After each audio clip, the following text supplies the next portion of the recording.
Je m'appelle Philippe Smits-Lefranc. Je suis antiquaire depuis de nombreuses années. J'avais un autre métier avant à Paris, mais j'ai toujours fréquenté avec beaucoup d'intérêt tous les objets, les meubles, les salles des ventes, les musées. J'ai fait mon premier achat en salle des ventes, j'avais 13 ans et demi, ce qui était parfaitement interdit. Et j'ai toujours gardé mon premier achat. Et quand je suis rentré chez moi, que j'ai montré à ma grand-mère mes achats, elle m'a dit « Mon pauvre ami, tu finiras chiffonnier ». Sans quoi elle avait un petit peu raison. Parce que là, c'est le bon côté de la chose. On voit que la jolie façade, mais on est des fois, quand il faut fouiller dans des greniers, dans des granges, partout, pour découvrir des merveilles, parce qu'on découvre toujours des merveilles. Et c'est ça qui est absolument fascinant et passionnant. Alors malheureusement, aujourd'hui, le métier d'antiquaire est un petit peu, je pense, un métier en voie de disparition, puisqu'il y a toute une jeune génération qui n'est plus du tout concernée par tous ces objets qui ont une vie, une patine, qui reflètent le savoir-faire, l'intelligence des mains, l'intelligence des yeux, l'intelligence du cœur aussi. Et tous ces gens qui ont travaillé avec amour et qui nous ont transmis des choses, c'est absolument extraordinaire parce qu'on peut simplement imaginer que ce bureau a été fait vers 1740, 1730, 1740. Donc c'est une grande... Il y a beaucoup d'âge derrière. Et on a envie de faire partager avec d'autres cet amour des objets et qui peuvent créer un lieu merveilleux de vie, finalement. Alors qu'actuellement, toute une jeune population est beaucoup plus concernée par les grands écrans plats de télévision, les canapés en cuir qui n'ont aucun intérêt, et puis la technologie, la technologie, la technologie, la technologie. Et ça, c'est autre chose que la technologie. Parce que la technologie, elle avance et elle se détruit par elle-même. On consomme et on jette. Alors que ça, il y a eu combien de familles, combien de personnes qui ont été propriétaires de ce meuble, qui a tout un travail de marqueterie absolument superbe. Et par ce travail de marqueterie, on peut savoir que ce meuble, il était fait dans le Dauphiné, c'est-à-dire une des régions de France, dans les montagnes. Et parce que tout ce travail, on le retrouve, parce qu'il y a eu beaucoup d'artisans, enfin une grande famille d'artisans dans le Dauphiné qui s'appelle la famille H, comme une hache, et c'est une véritable dynastie sur beaucoup d'années, et qui ont fait des meubles dans cet esprit-là. Malheureusement, celui-là n'est pas de H, parce qu'il vaudrait énormément d'argent. Mais quand on voit même l'intérieur, tout ça, ça a vécu. On trouve des... Mais même ça, c'est les usures du temps. Et il faut absolument, absolument les laisser. Il ne faut pas les enlever, parce que c'est la qualité du meuble, c'est la beauté du meuble. Bon, ça c'est beaucoup plus récent, mais l'artiste qui a sculpté cette jeune femme dans de l'albâtre, quand on voit le travail, c'est absolument admirable. C'est très très beau, c'est absolument beau. Ça par exemple, je suis à peu près certain que c'est un projet de décor de théâtre. Parce qu'on trouve, je vais dire, une certaine platitude derrière, et qui peut expliquer que c'est un décor de théâtre. Alors, pour quel opéra, je ne sais pas, mais c'est vraisemblablement un projet de décor d'opéra. De quoi je peux vous parler encore? Ça, c'est ces appliques qui datent de l'époque de la Régence en France, c'est-à-dire c'est la période entre Louis XIV et Louis XV. C'est extraordinaire de savoir qu'elles ont traversé le temps et qu'elles sont toujours là actuellement, ici, et qu'elles peuvent orner une maison, un appartement. C'est émouvant de rencontrer ce type d'objet. Alors ça, je peux expliquer que c'est une commode. C'est une commode aussi du XVIIIe siècle, qui a été un petit peu maltraitée, mais on va restaurer pour lui redonner toute sa qualité et tout son lustre. On va réparer les petits problèmes qui sont ici, là. Bon, les gens l'avaient un peu maltraité, ils avaient mis des grosses vis pour tenir le plateau, mais on va changer un petit peu tout ça. Dans les pièces à côté, il y a une très jolie chose. C'est ce haut de trumeau qui date du XVIIIe siècle aussi, attendez, et qui a conservé sa peinture d'origine. Donc il faut savoir que voilà, quand il était peint de ce bleu et de ce gris, Et c'est très très étonnant, c'est très émouvant de penser ça. Ça, c'est une toile qui était faite dans l'esprit de Lancret. Et il faut savoir que ça ornait un appartement parisien et que les gens qui ont acheté l'appartement ont décidé un jour de s'en séparer parce que ils n'avaient pas envie. C'est terrifiant d'entendre ça. Parce que c'est pas une vieillerie, c'est un tellement beau travail. C'est un sculpteur qui a donné tout son amour, tout son savoir-faire pour obtenir toutes ces galbes, tous ces détails, tout ça. C'est un vrai travail d'artiste. Là, c'est pareil, ces assiettes, qui sont des assiettes chinoises du XVIIIe siècle, quand on les entend sonner, c'est merveilleux. Maintenant, on ne fait plus sonner les assiettes comme ça. Et là aussi, c'est un travail c'est des gens qui se sont penchés pendant des jours et des jours ou des heures et des heures peut-être, mais pour refaire tout ce décor qui était fait à la main. Alors c'était un petit peu maladroit. Celle-là n'est pas tout à fait la même que celle-là, mais c'est quand même une paire d'assiettes. C'est quand même voilà. J'ai choisi tout simplement, c'est le coup de cœur. Ce n'est pas en me disant tiens ça je vais pouvoir le vendre tel prix. C'est un coup de cœur, c'est une rencontre avec l'objet. Parce que voilà, on a une rencontre comme on rencontre quelqu'un et on se dit avec qui on devient ami ou on devient amant. Mais c'est une rencontre. On vibre devant un objet comme ça. Là, il y a un tableau aussi qui est un petit peu caché derrière la porte. Il a enchanté ma jeunesse et mon adolescence, puisqu'il était chez moi, chez mes parents. Et bon, je le vends maintenant parce que j'ai mis autre chose. Mais ça m'a donné beaucoup de... Ça m'a fait énormément rêver de voir cette femme de dos, en prière, dans une église. Et j'essayais d'imaginer pourquoi elle était là, ce qui l'avait amenée à être là. Est-ce qu'elle demandait une indulgence? Est-ce qu'elle demandait une aide de l'Église? Donc je me suis toujours beaucoup interrogé sur ce tableau. Des contacts, mais je suis assez solitaire. C'est-à-dire que si j'ai de l'argent, j'achète. Si j'ai pas d'argent, j'achète pas. Voilà. C'est tout le problème, parce que comme c'est une rencontre qu'on ne peut pas partager. Enfin, pour moi, c'est une rencontre que je ne peux pas partager avec un autre collègue. On peut parler du métier, on peut parler de l'intérêt, on peut parler aussi des difficultés actuellement mais pour moi, c'est une rencontre. Je ne peux pas... voilà, c'est moi seul. Les projets que je peux avoir sont quand même...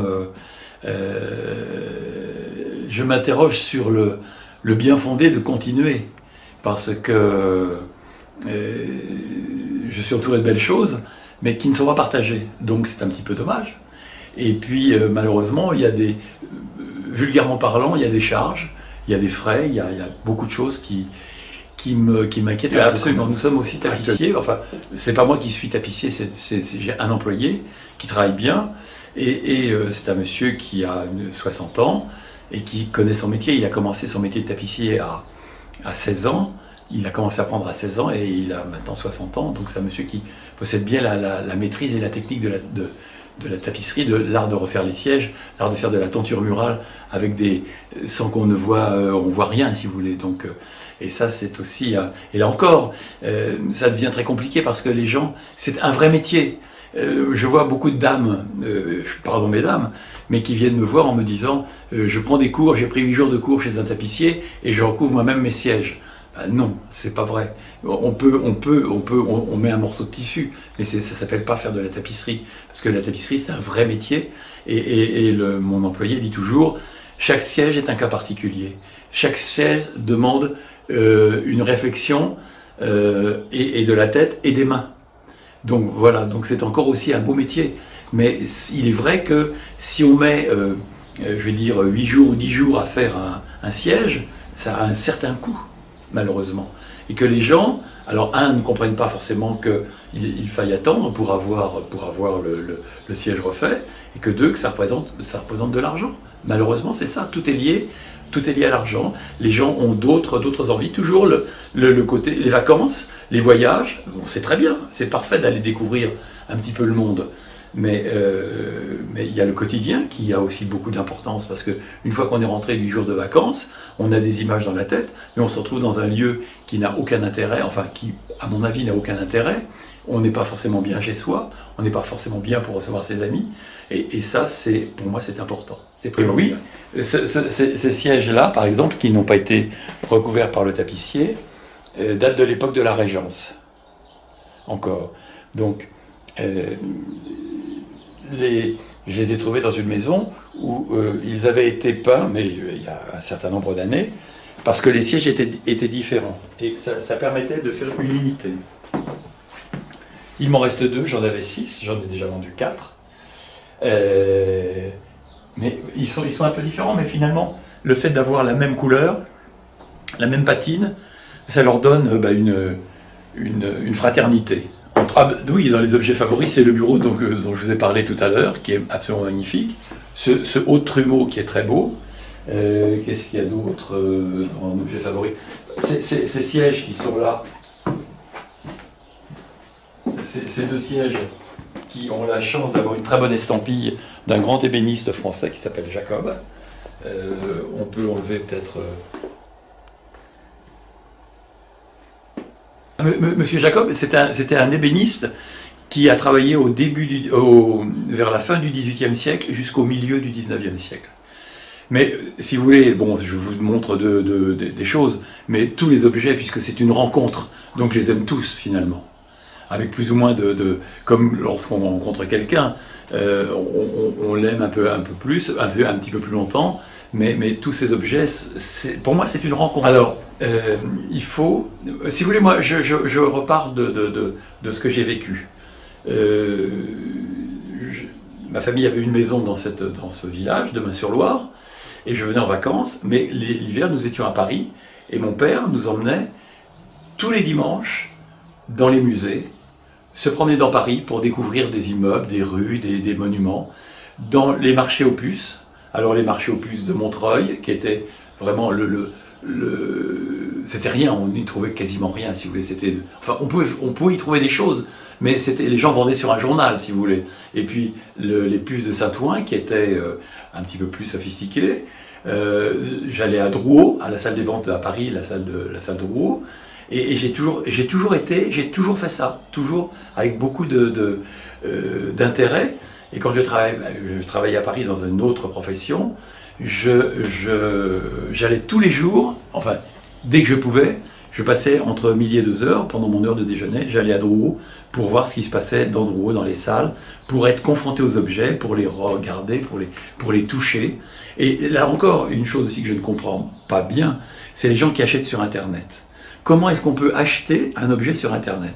Hormis une carte postale, un timbre, mais acheter une antiquité sur Internet, pour moi, c'est la négation. Il faut pouvoir voir l'objet, le toucher, le sentir, le respirer avec les mains. Parce qu'on va toucher, on va le caresser, c'est ça qui va permettre d'apprécier un objet. C'est pas, alors que sur Internet, on voit une image, et ça, chacun sait que les images, bon, j'emploierai un mot un petit peu grossier si vous voulez, mais l'image est une putain fardée, et on ne sait pas du tout ce qu'on va trouver en dessous. Et quand on reçoit l'objet chez soi, on risque d'être fortement déçu. J'ai des exemples de gens qui ont acheté des choses sur Internet en me disant « Qu'est-ce que vous en pensez ?» Mais qu'est-ce que je peux leur dire?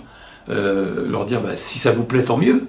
Mais moi, j'aurais pas acheté ça. » Parce que ça, on ne peut pas humer, sentir, respirer, caresser, avoir une relation presque charnelle avec l'objet sur Internet. C'est une image glacée. Pour se fournir en objet ou pour... Alors ça, c'est très facile. Bon, on est un petit peu connu dans la région, et tout ça vient de maisons particulières. Des gens qui nous appellent, parce que malheureusement, il y a un décès, parce que les enfants ne veulent pas garder les objets, ne sont pas intéressés, n'ont pas la place, ou pour multiples raisons, ou des gens qui décident de vendre une maison pour aller s'installer ailleurs. Il y a des gens malheureusement qui se séparent, où il faut vendre aussi tous les objets, et les gens viennent me voir pour me dire, voilà, on a des choses à vendre, est-ce que vous êtes intéressé? Oui, non. Mais je n'achète pas tout parce que je n'ai pas des coups de cœur à chaque fois. Je ne suis pas un cœur d'artichaut, si vous voulez. Même s'il y a beaucoup de choses ici, mais je ne suis pas un cœur d'artichaut. Je le vois très sombre. Mais quand je dis très sombre, c'est très sombre. Parce qu'en fait, la jeune génération ne s'intéresse pas à ça. À tous ces objets, à tous ces souvenirs.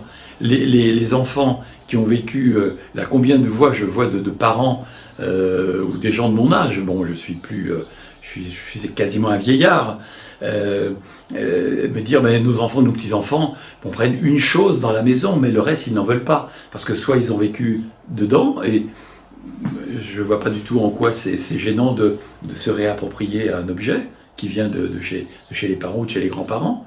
Et au contraire, c'est une transmission en plus, c'est une ligne de vie entre les générations. La transmission d'un objet ou d'un tableau, de l'argenterie, de choses comme ça. Tout ça, c'est une transmission, c'est un lien familial, c'est le fil conducteur de l'existence finalement.